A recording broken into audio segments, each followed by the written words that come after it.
Chapter 14: The Venetian Experiment and Early Copyright. The 1469 Monopoly of Johannes of Speyer. The true laboratory of intellectual property was Venice, the undisputed printing capital of the world, a city where the salt of the sea met the corrosive, transformative power of the printer's ink. In 1469, the Venetian Senate performed a legal experiment that would forever alter the geography of the human mind.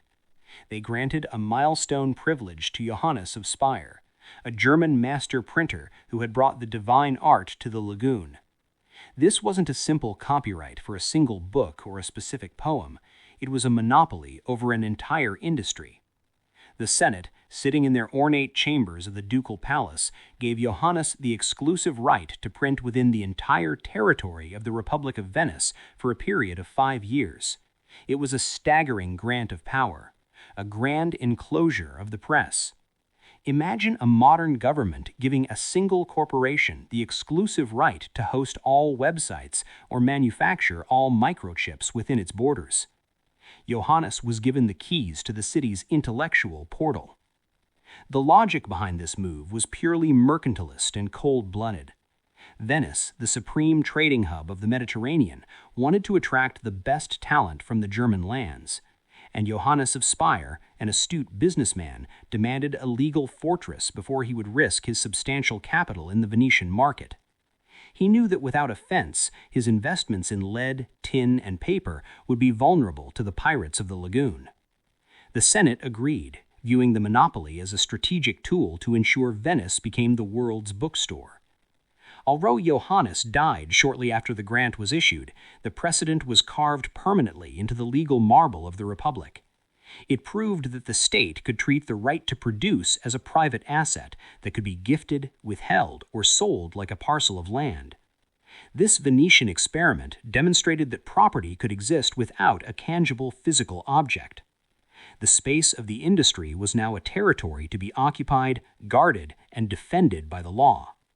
The Speyer monopoly was the first major step in turning the common alphabet into a privileged estate, signaling to the rest of Europe that the mine's output was now a harvest that belonged only to the one who held the king's or the doge's seal. 2. Sabellico's 1486 privilege as a precursor to copyright. While the Speyer monopoly of 1469 had focused on protecting the industry, the heavy iron and massive capital of the printer, the Venetian Senate's decree of 1486 marked a revolutionary shift toward the individual soul. This was the privilege granted to Marc Antonio Sabellico, a humanist scholar and the official historian of the Republic. For his monumental work, Decades Rerum Venetarum, The Decades of Venetian Affairs, Sabellico wasn't a man of the press. He didn't own a single lead character or a drop of ink. He was a man of the pen, an architect of sentences. Yet the Senate granted him a power previously reserved for merchants, the right to choose his own printer, and more crucially, the absolute authority to prevent any unauthorized person from reproducing his specific arrangement of words for a term of years. This event is widely regarded by legal historians as the true birth of author-centric copyright. The moment the fence was built not around a factory, but around an intellectual creation. To walk through the halls of the ducal palace in 1486 was to witness the state inviting the intellectual into the sanctuary of the property class. By granting Sabellico this privilege, the Venetian Senate was acknowledging that the raw material of the mind, the years of archival research, the sleepless nights spent crafting Latin prose, and the unique structure of his narrative constituted a form of estate. However, we must strip away the romantic veneer of the honored author to see the cold reality beneath. This was a tactical alliance. The Republic of Venice didn't grant this right because they believed in the inherent sanctity of the creator. They granted it because Sabellico's history was a masterpiece of state propaganda, a work that glorified the Venetian Empire to the rest of the world. The enclosure of the word served a double purpose. For the author, it provided a temporary monopoly that could be sold to a printer for a high price, turning the act of thinking into a rent-seeking activity. For the state, it provided a mechanism of soft control. By turning a scholar's work into his private property, the state ensured his dependency. If Sabellico had written a history critical of the Council of Ten, the fence of copyright would have been denied, and his property would have been left to the wolves of the pirate presses. In this landscape, the 1486 privilege represents the first time the great theft moved from the tangible world of land and machines into the very consciousness of the individual. It established the precedent that the specific expression of an idea, the way a man thinks and writes, could be treated as a parcel of land that could be titled, policed, and withheld from the common pool of human knowledge. The commons of the mind was officially subdivided, and Marc Antonio Sabellico became the first landlord of the sentence, a pioneer in an era where even the memory of a city could be bought and sold by the page. 3. Instruction manuals and the sale of inventions. In the humid, bustling workshops of the late 15th century Venetian lagoon, a new kind of intellectual cargo began to emerge from the presses: the instruction manual. This was the era when the silent, guarded know-how of the medieval artisan, secrets whispered from master to apprentice over a lifetime of labor, was suddenly codified into text, diagrammed on paper, and offered for sale to anyone with the coin to buy it. These books were, in the truest sense, inventions for sale, and they represented the first massive bridge between the physical factory and the intellectual marketplace.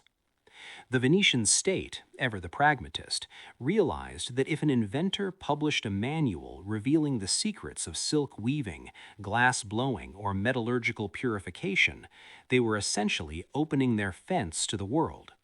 Once the secret was printed, the inventor's personal monopoly, guarded by the walls of their workshop, evaporated.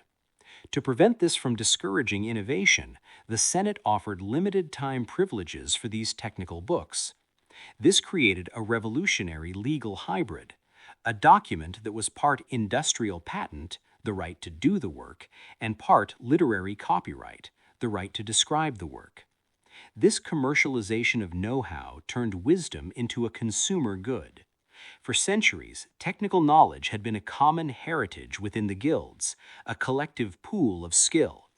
Now it was fragmented into proprietary techniques. A master craftsman no longer had to wait 7 years for an apprentice to earn the right to see the inner workings of a machine. He could sell his method to 1,000 buyers across Europe in a single afternoon. But this efficiency came at a cost. The enclosure of the method meant that the collective technical heritage of humanity was being subdivided into private parcels. In this landscape, the instruction manual became the deed to a process. If you bought the book, you were buying a license to a secret.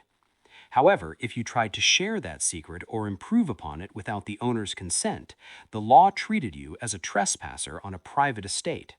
The great theft had reached into the very hands of the worker. The right to build or the right to create was no longer governed by skill or communal need, but by the ability to pay the entry fee to the world of privileged knowledge. Information was no longer the light that guided the craft. It was the commodity that the craft was forced to serve. 4. The first grants to authors versus editors. As the Venetian system of privileges matured into a complex legal bureaucracy, a fierce friction emerged between two distinct types of intellectual landlords: the author, the original creator of the text, and the editor, the scholar merchant who compiled, corrected, and funded the edition. The early records of the Venetian Senate reveal a chaotic tug-of-war for ownership that echoes the conflicts between those who plant the seeds and those who own the silos. During the Renaissance, the editor's privilege was often significantly stronger and more frequent than the author's. Editors, men like the famous Aldus Manutius, argued that their labor was the true engine of value. They spent years scouring dusty monastic libraries for lost manuscripts of Virgil, Aristotle, or Euclid. They hired philologists to clean up the corruption of centuries of hand copying, and they invested heavily in designing the fonts and layouts that made the text readable and marketable. To the Venetian law, the raw material of thought, the author's work, was secondary to the act of bringing to market. This hierarchy reveals the deep-seated property bias of the era. The law didn't reward the act of genius as an inherent human right. It rewarded the capitalist risk of the publisher. The person who financed the fence and cleared the land was given more rights than the person whose soul inhabited the soil. In the eyes of the Senate, a dead author like Plato was a common resource, and the editor was the one who improved that resource into a profitable estate. This process effectively turned the classics of human history into private monopolies, where the keepers of the archives became the owners of the past, ensuring that the great theft of the mind prioritized the manager over the creator. 5. Venice as a model for European-wide practices. By the dawn of the 16th century, the Venetian model had ceased to be a local curiosity of the lagoon. It had become the gold standard for every ambitious sovereign across the continent. From the centralized courts of the Kingdom of France to the chaotic sprawl of the Holy Roman Empire and the burgeoning maritime power of Tudor England, rulers looked at Venice and saw a masterpiece of information control. They realized that a well-regulated system of intellectual property could do three things simultaneously: generate tax revenue through licensing, attract the world's most skilled artisans, and, perhaps most importantly, place a state-controlled muzzle on the dangerous potential of the printing press. The Venetian experiment proved to the ruling classes that immaterial things, the sequences of words, the geometry of gears, and the formulas of chemistry, could be fenced in just as effectively as the common pastures of the English countryside. The model was rapidly exported. In Paris, the French crown began issuing royal privilège du roi, while in London, the Stationers' Company was granted a royal charter in 1557 that essentially turned the Venetian guild system into a national monopoly. This was the international enclosure of the mind. No longer was knowledge a bird that could fly over borders. It was now a captive of the state's cartography. This model effectively ended the Wild West era of the early press. As nations adopted Venetian-style privileges, the great theft successfully transitioned from the physical world into the metaphysical. The state emerged as the final arbiter of what constituted an original thought worth protecting. If a thought served the state or the church, it was granted the fence of a privilege. If it challenged them, it was denied protection and left to the hangman or the flames. Venice provided the blueprint for a world where we no longer merely owned the earth and the water. We now owned the very maps, the stories, and the inventions that allowed us to perceive and manipulate them. The great theft was no longer just about taking the land from under the people's feet. It was about taking the thoughts out of their collective heritage and selling them back as private assets.